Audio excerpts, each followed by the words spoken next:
প্রিয় দর্শক, আসসালামু আলাইকুম। এমন যদি হতো হঠাৎ করে মেহেদী হাসান মিরাজকে জাতীয় দলের ক্যাপ্টেন হিসেবে নিয়োগ দিয়েছে, নাজমুল হোসেন শান্তর সাম্প্রতিক পারফরম্যান্স বিবেচনা করে তাকেই দল থেকে বাদ দেওয়া হয়েছে এবং তার পরিবর্তে মেহেদী হাসান মিরাজকে জাতীয় দলের ক্যাপ্টেন হিসেবে নিয়োগ দেওয়া হয়েছে, তাহলে বাংলাদেশ সহ বিশ্বের নানা প্রান্তে ছড়িয়ে ছিটিয়ে থাকা বাংলাদেশের ক্রিকেট প্রেমী দর্শকরা অনেকটা খুশি হতো, কারণ মেহেদী হাসান মিরাজ অনেকের পছন্দের একজন প্লেয়ার। তিনি যতদিন বাংলাদেশ দলে খেলেছেন ততদিন সবাই তাকে পছন্দ করেছেন। বিশেষ করে তিনি মুস্তাফিজুর রহমানকে নিয়ে লাস্ট উইকেটে যে সুন্দর একটা পার্টনারশিপ করেছিল ভারতের বিপক্ষে, সেই খেলাটি জয়লাভ করানোর পর থেকে মেহেদী হাসান মিরাজ সকলের নজর কেড়েছে।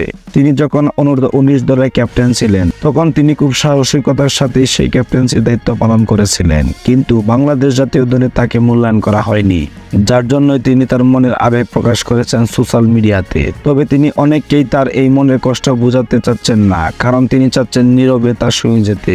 এটা ইন্টারনেটের জগৎ, এখানে কার কি অবস্থা, কার মনে কি সমস্যা তা অতি সহজেই বের করা যায়, যার জন্য আমরা সকলে জানতে পারি যে মেহেদী হাসান মিরাজ এবার টি-20 বিশ্বকাপে সুযোগ না পাওয়াতে অনেকটাই ব্যর্থ হয়েছেন এবং তিনি নিজেকে সামলাতে পারছেন না। সুপ্রিয় দর্শক, আপনারা কি চান মেহেদী হাসান মিরাজ জাতীয় দলের ক্যাপ্টেন হোক এবং নাজমুল হোসেন শান্তকে বাদ দেওয়া হোক?